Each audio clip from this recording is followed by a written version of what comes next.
O Senhor esteja convosco. Proclamação do Evangelho de Jesus Cristo segundo Lucas.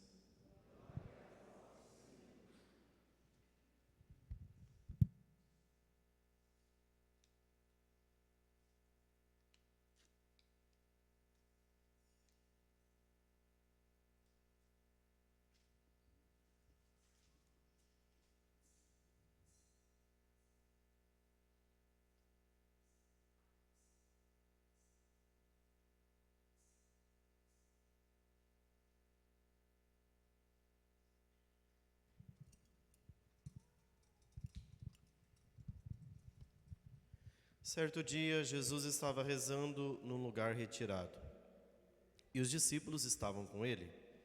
Então Jesus perguntou-lhes: Quem diz o povo que eu sou? Eles responderam: Uns dizem que és João Batista, outros que és Elias, mas outros acham que és algum dos antigos profetas que ressuscitou. Mas Jesus perguntou: E vós quem dizeis que eu sou? Pedro respondeu: O Cristo de Deus. Mas Jesus proibiu-lhes severamente que contassem isso a alguém e acrescentou: O Filho do Homem deve sofrer muito, ser rejeitado pelos anciãos, pelos sumos sacerdotes e doutores da lei. Deve ser morto e ressuscitar ao terceiro dia. Depois Jesus disse a todos: Se alguém me quer seguir, renuncie a si mesmo, tome sua cruz cada dia e siga-me. Pois quem quiser salvar a sua vida vai perdê-la, e quem perder a sua vida por causa de mim, esse a salvará. Palavra da salvação.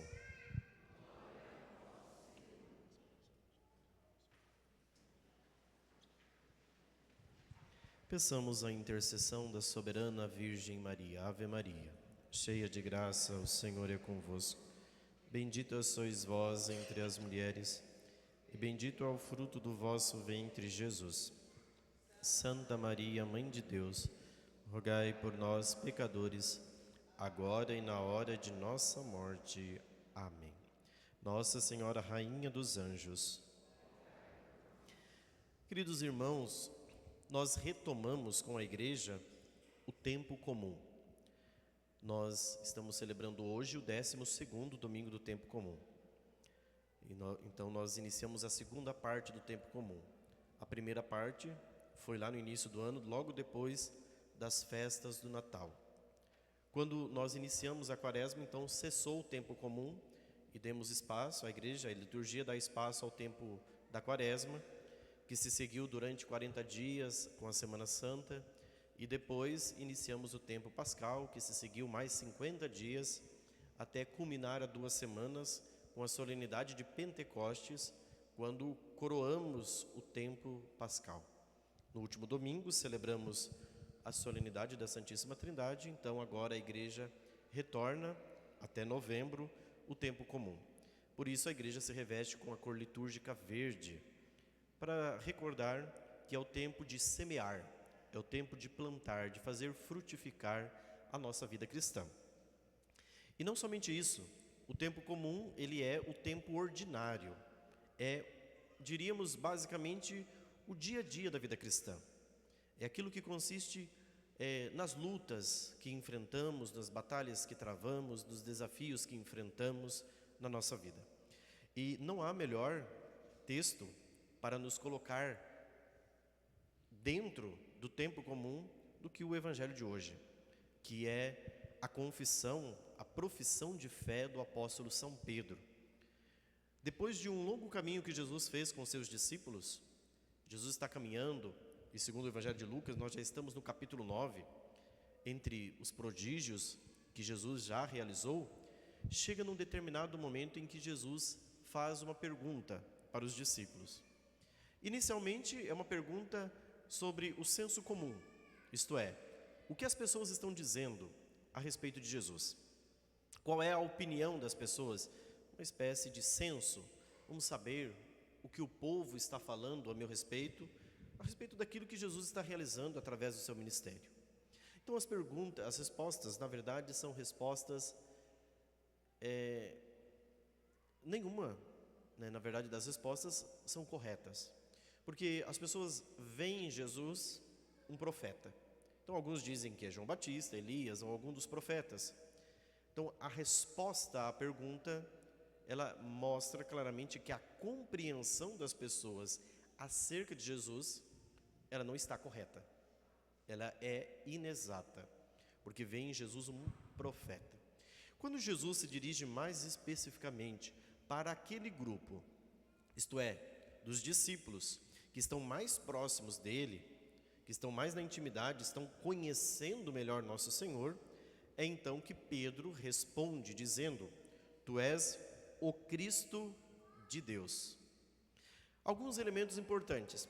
Primeiro, esta profissão de fé que Jesus pede dos seus discípulos, ela está presente nos 3 evangelhos, Marcos, Mateus e Lucas. Os 3 evangelhos apresentam quase que essa profissão de fé, essa confissão no centro do evangelho.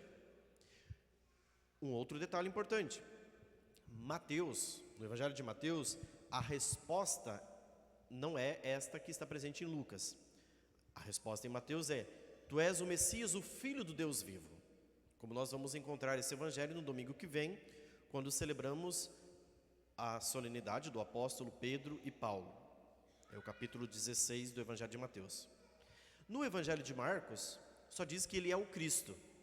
No evangelho de Lucas, diz que ele é o Cristo, o ungido, o Messias de Deus. Por que é importante isso? Porque o evangelho de Lucas ele é escrito para pagãos, e de maneira especial para o grupo de gregos. Os gregos traziam consigo inúmeras ideias acerca de Deus, de deuses, melhor dizendo. E isso tem um aspecto fundamental, porque ele diz que ele é o Messias, o Cristo de Deus. Também naquele contexto da Grécia, para gregos, se esperava um Messias, mas haviam diversas ideias acerca do messianismo. O Messias que muitos esperavam, sobretudo o povo de Israel, era o Messias que viria para instaurar o reino de Israel. Era um Messias, portanto, político, que viria para fazer uma transformação meramente social. Quando Pedro diz que ele é o Cristo de Deus, portanto, ele é o Messias que veio da parte de Deus, aqui nós temos uma característica que distingue no Evangelho de Lucas. Mostra que tem um aspecto sobrenatural, um aspecto espiritual. Então, este é o primeiro ponto. Um outro dado é que, quando Jesus faz essa pergunta, o Evangelho nos diz, no versículo 18, que eles estavam rezando num lugar retirado com Jesus. Portanto, o contexto da profissão de fé do apóstolo Pedro se dá dentro do contexto da oração. Aqui há mais um elemento. A identidade de Cristo, quem Jesus é, nós só descobrimos na oração. Esta é a grande verdade. Se nós queremos saber verdadeiramente quem é Jesus, de fato, quem é o Messias, o Cristo de Deus, como diz São Pedro, nós encontramos esta verdade em um local. E esse local se chama oração. Interessante porque no Evangelho de Mateus, esse episódio se dá na Cesareia de Filipe. Cesareia de Filipe, então, é uma cidade onde São Pedro está lá. No Evangelho de Lucas, não existe lugar geográfico. A resposta à pergunta de Jesus se dá em um lugar específico, a oração. São elementos que talvez, inicialmente, a nós, fazendo a leitura dos 3 evangelhos, a gente não perceba. Mas são importantes esses elementos, porque cada evangelho é escrito e destinado a um grupo específico. Os destinatários de cada evangelho são grupos específicos, pessoas diferentes. Aqui no Evangelho de Lucas são pessoas que não têm fé, portanto, são pessoas que ainda vão conhecer e fazer a experiência com Cristo. Então é importante apresentar o Cristo, a identidade de Cristo.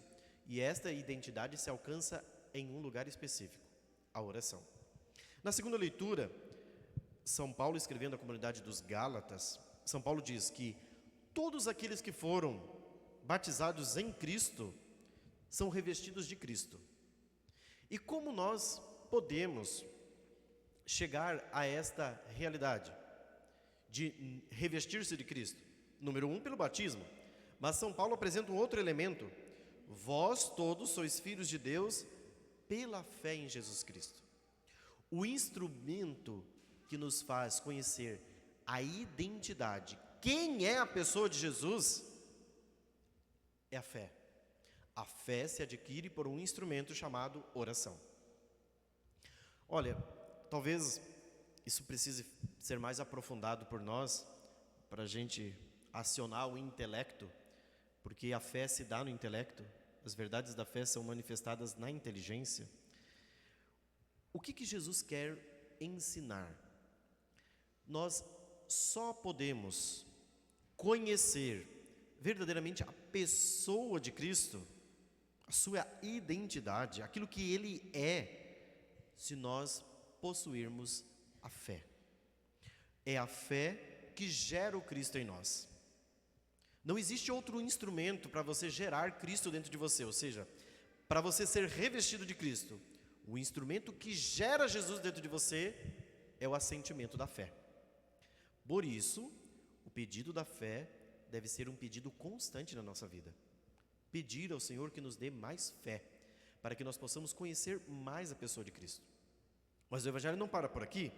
Na segunda parte, logo depois da profissão de fé de Pedro, Jesus começa a adverti-los severamente que eles não deveriam contar para as pessoas quem ele era, já que eles tinham descobrido quem ele é. E Jesus começa a contar que tipo de Messias que ele é. E aqui vem uma parte talvez um pouco decepcionante para os apóstolos, discípulos e talvez para todos nós.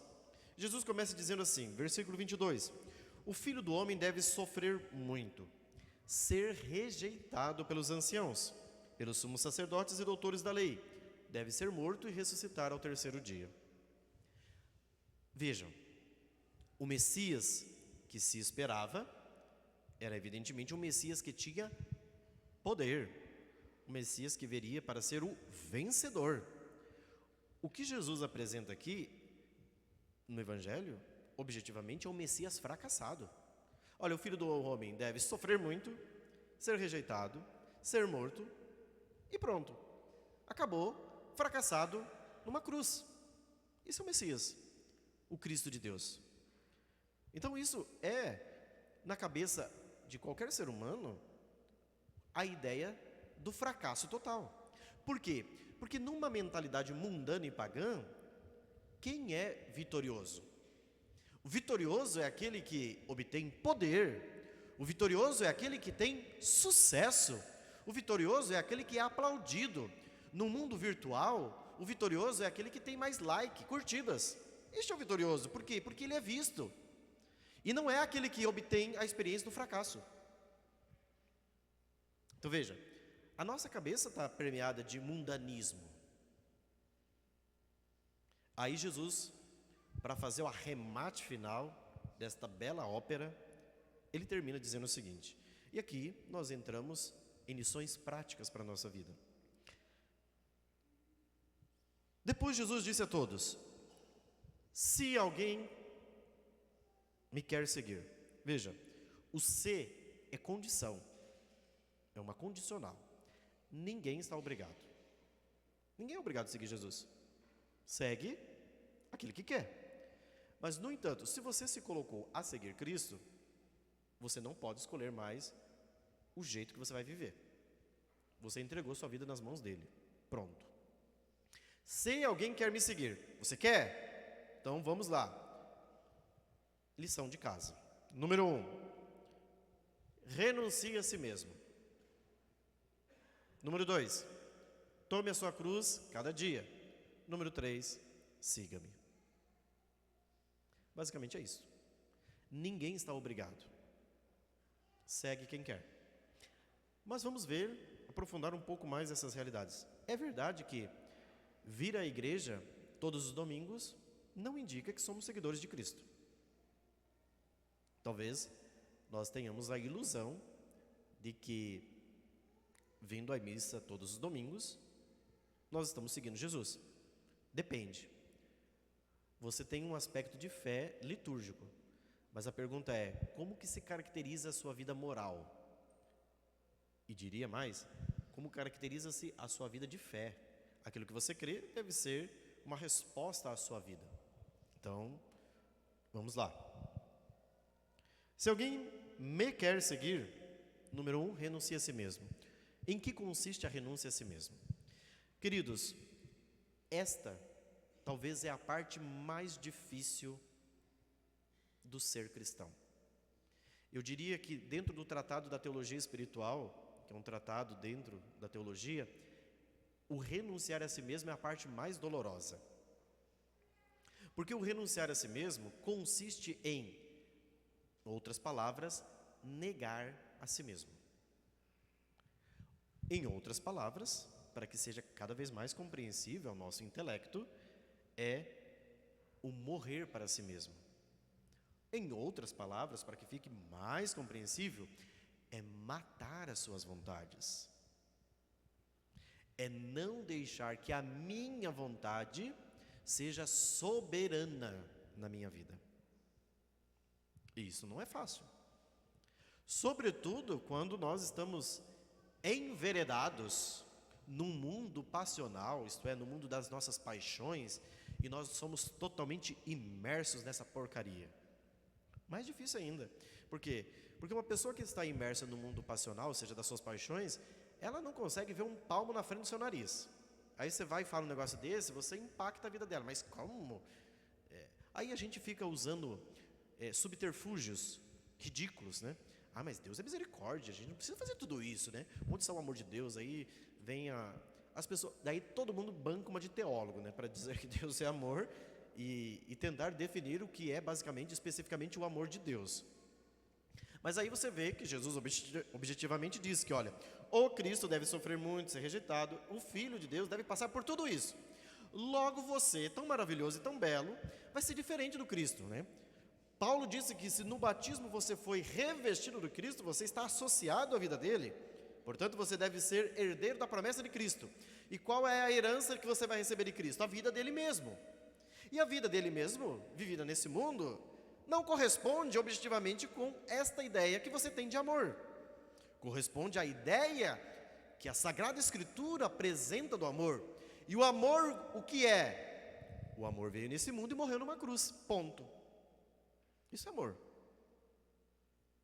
O amor não é um favorecimento pessoal, onde você recebe as maiores benécias, onde você somente é beneficiado. Isso não corresponde ao amor, isso corresponde ao egoísmo, isso corresponde ao apego, isso corresponde a qualquer outra coisa, mas não é amor. O que é o amor? O amor é uma oferenda, uma entrega.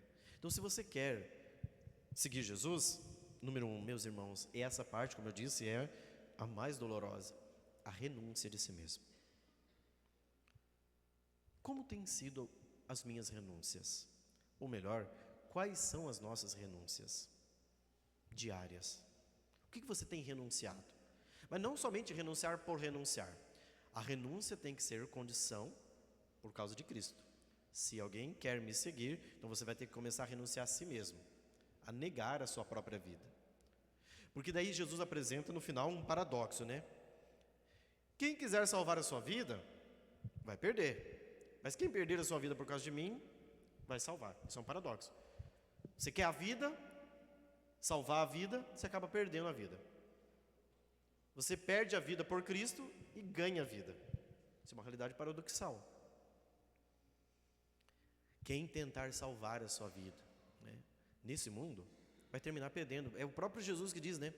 O que adianta o homem ganhar o mundo inteiro e perder a sua própria vida? De que vale? É uma insensatez, uma loucura ganhar essa vida. Se nós queremos ganhar a verdadeira vida, é preciso perder esta vida. E o perder não é somente...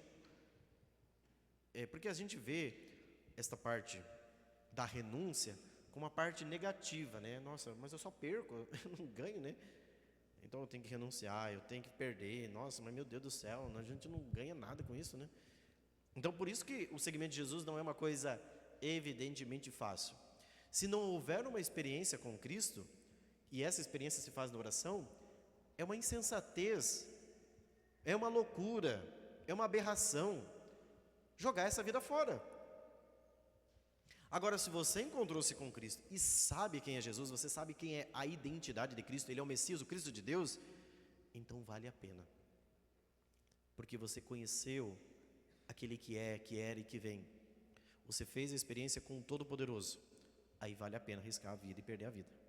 Caso contrário, eu diria para você, você está entrando numa furada.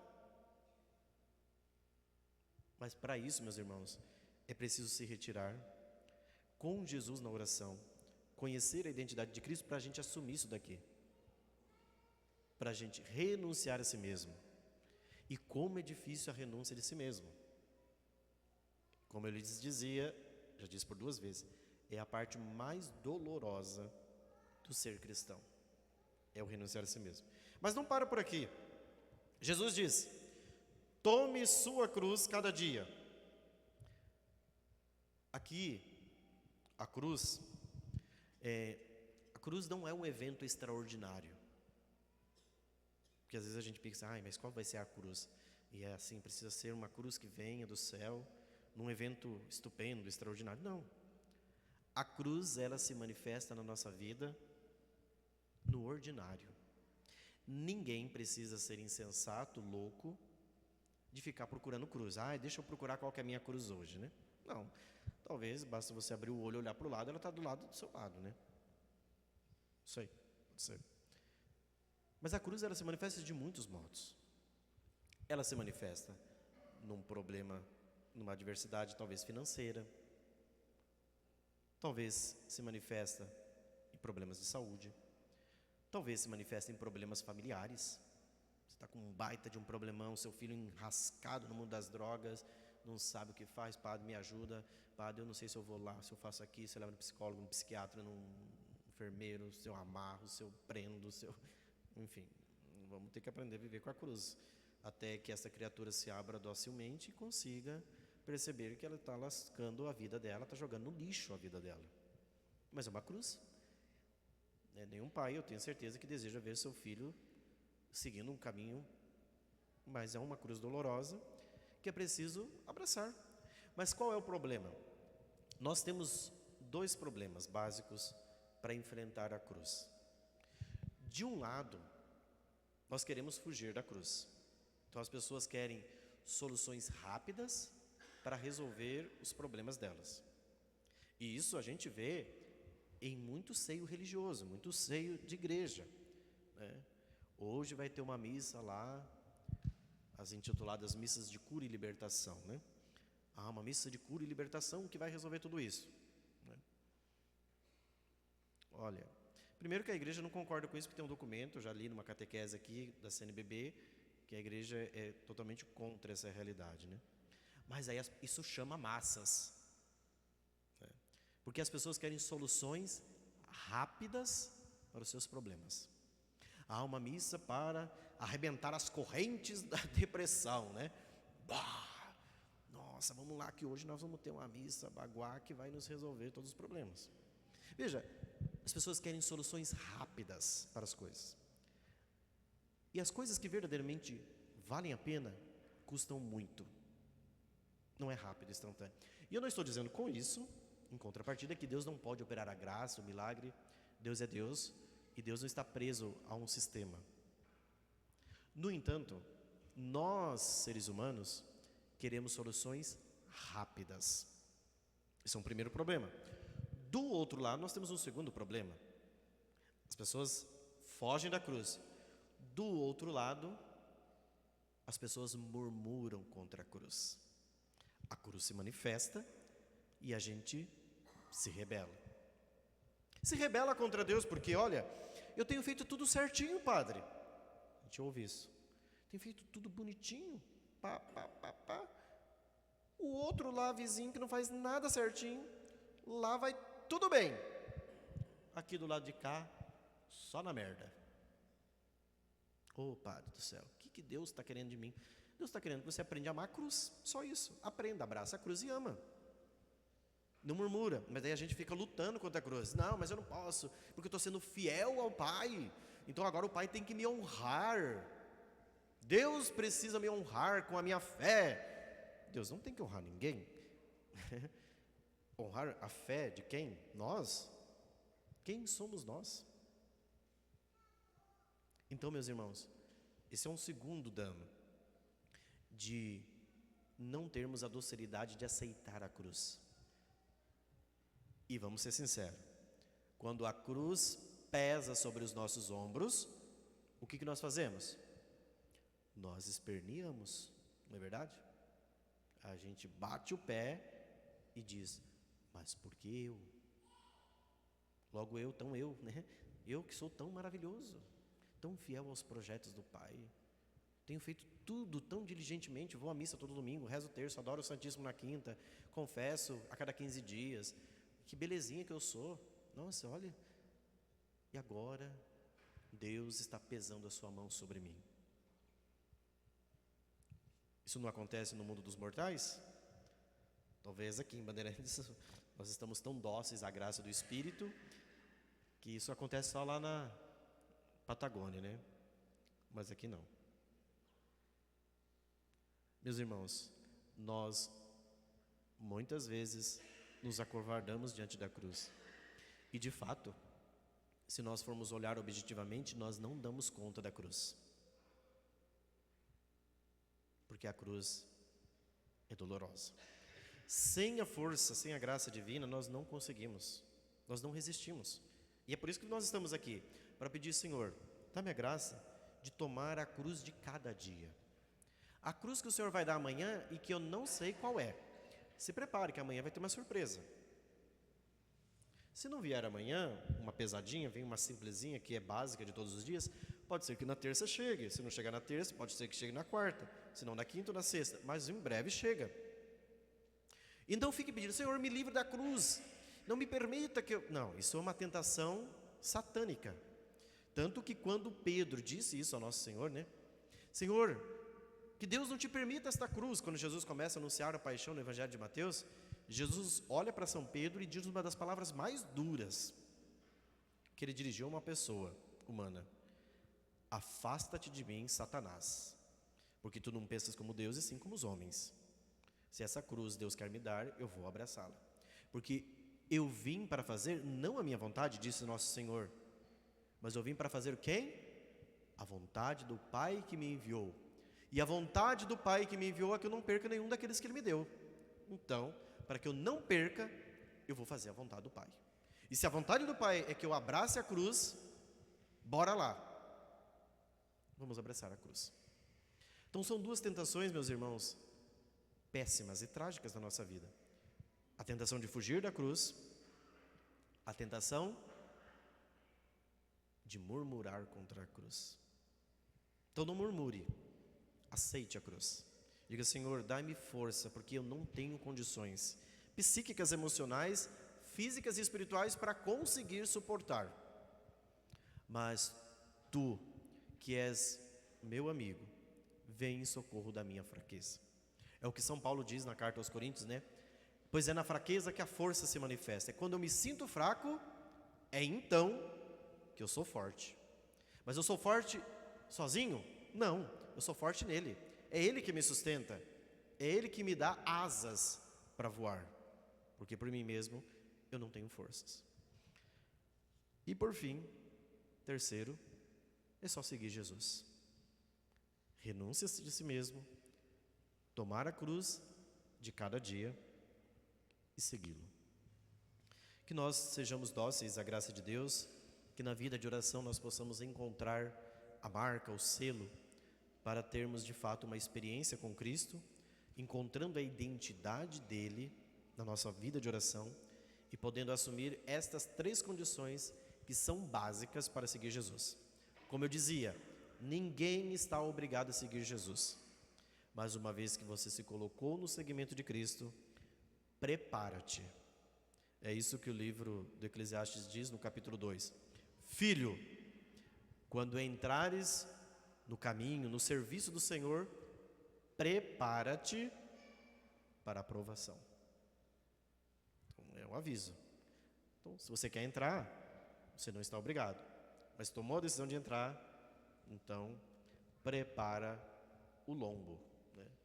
Prepara o lombo para carregar a cruz, para aceitar o sofrimento, para aprender que o sofrimento é oportunidade de amor e para seguirmos na direção do céu. Não queira escolher o caminho. Não queira também escolher o Jesus que você quer, porque essa é uma tentação que os apóstolos tiveram, né? De criar um Jesus segundo a cabeça deles. Vamos criar um Messias do nosso jeito. Não. É o Cristo de Deus. Aceite o Jesus na sua totalidade. Ele é um Deus de amor? É. Mas o amor não é do jeito que a gente pensa. O amor veio nesse mundo e morreu crucificado numa cruz. É assim que o amor reina e impera.